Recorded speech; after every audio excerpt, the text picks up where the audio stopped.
मित्रांनो, एकेकाळी भारतीय जनता पक्षाचे फक्त 2च खासदार निवडून आलेले होते. 2 खासदार निवडून आलेला पक्ष आज पक्ष देशातला मोठा पक्ष झालेला आहे. त्यामुळे डरो मत.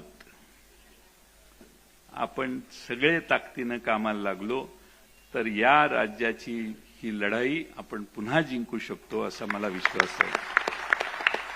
ही लढाई तुकाराम विरोधी नथुरामाची आहे, हे कधी विसरू नका.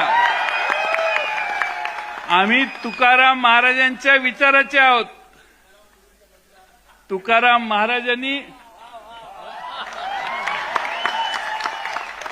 महाराजांनी जितेंद्र आव्हाड आम्हाला सांगितलेलं आहे की भले तर देऊ कासेची लंगोटी, नाठाळ्याच्या माथी हाणू काठी.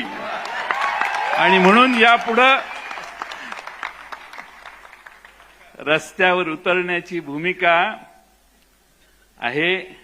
करू नका चर्चा एवढ्यात पराभवाची, रणात झुंजणारे आहेत अजून काही.